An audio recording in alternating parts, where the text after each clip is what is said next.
What old money looks like. In America, American generational wealth is rooted in specific historical enclaves that have sheltered elite families for centuries. In major cities, it resides behind the discreet facades of limestone brownstones, on Manhattan's Upper East Side, red brick townhouses lining Boston's historic Beacon Hill, and sprawling estates along Philadelphia's prestigious Main Line. Beyond the urban centers, coastal compounds stretch across the windswept shores of Newport, Martha's Vineyard, Nantucket, and coastal Maine, alongside suburban holdings nestled in Greenwich, Connecticut. These properties are rarely bought or sold on the open market through conventional listings. Instead, they are held quietly inside multi-generational family trusts, preserving architectural history, massive land acreage, and family lineage across many decades.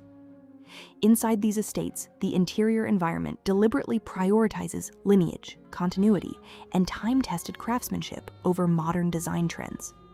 Architecture features original hand-carved millwork, aged hardwood floors, and towering floor-to-ceiling libraries packed with leather-bound collected volumes. Furnishings consist of worn Persian rugs, faded gracefully by the sun, antique oil portraits of ancestors, polished sterling silver, and heavy wooden furniture that has remained anchored in the exact same rooms for generations.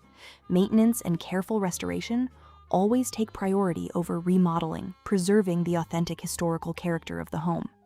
The rooms themselves tell a chronological story, layered with artifacts from maritime expeditions, Ivy League rowing medals, and decades of family photographs that serve as quiet testaments to longevity rather than recent acquisition. Personal attire follows a strict, unyielding code of understatement, durability, and superior construction quality. Clothing is functional, completely unbranded, and classic in silhouette. Crisp Oxford cotton button-down shirts, tailored wool blazers, re-waxed barber jackets designed to withstand decades of weather, and cordovan leather loafers that are repeatedly resoled rather than replaced. Personal accessories center entirely on inherited heirlooms rather than contemporary impulse purchases. Timepieces are often vintage gold, Cartier tanks, or mechanical Rolexes passed down at milestone graduations. Jewelry includes heavy gold signet rings featuring family crests, worn smooth by time, and understated inherited pieces. Fabrics are chosen strictly for durability and breathability, such as heavy wools, thick tweeds, unbleached cottons, and cashmere that improves with age, rather than modern synthetic blends that degrade.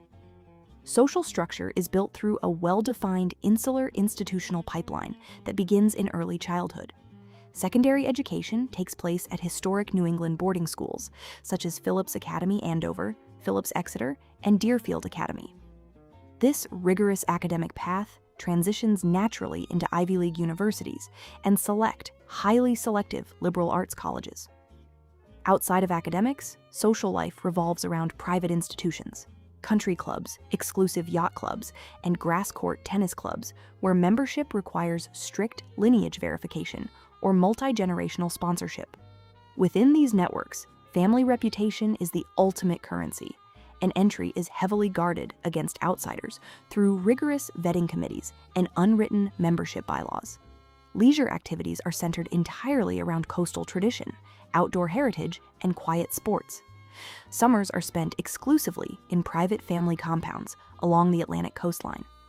Daily routines include sailing classic wooden sloops, playing competitive matches on grass court tennis courts, hosting quiet family gatherings, and participating actively in local land conservation initiatives.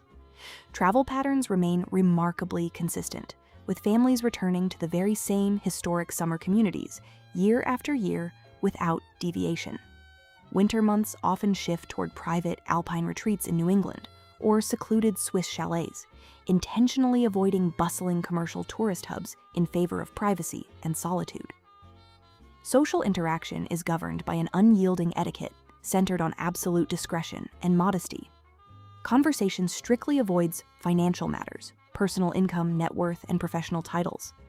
Inquiries focus instead on literature, history, art, travel, and shared intellectual interests. Communication values formal, old-world courtesy. Handwritten thank you notes written in ink on heavy cardstock are dispatched within 24 hours of attending an event or staying as a house guest. Dinner table etiquette requires mobile phones to be kept entirely out of sight, formal seating arrangements observed, and strict dining protocols followed at all times. Children are taught from a very young age to listen far more than they speak, maintaining a calm, composed, and unassuming demeanor in all public and private interactions.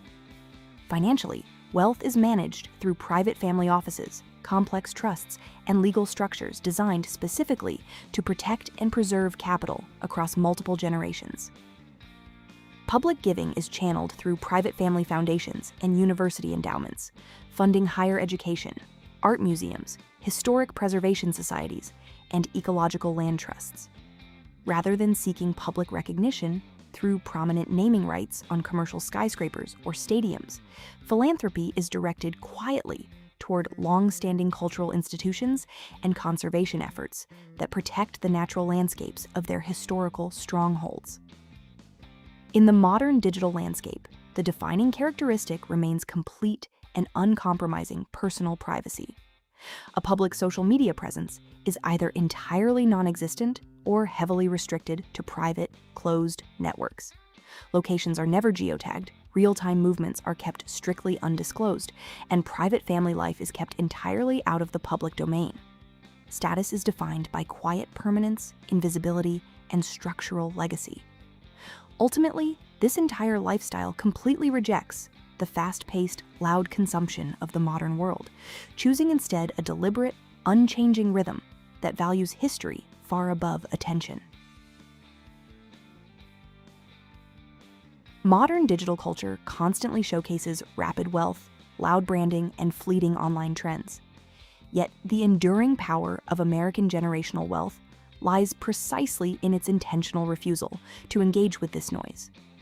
By treating anonymity as the ultimate luxury, these families protect not only their financial capital, but their historical identity from the volatility of public opinion. Their legacy is not measured by digital followers, viral moments, or transient headlines, but by the quiet permanence of land trusts, preserved architecture, and institutions built to endure for centuries. While modern ambition often seeks immediate visibility and constant validation, true heritage remains steadfast in its silence. It operates behind closed doors and tree-lined gates, proving that the most profound form of influence in America is not the status that demands to be seen. It is the timeless, quiet authority that has absolutely nothing left to prove.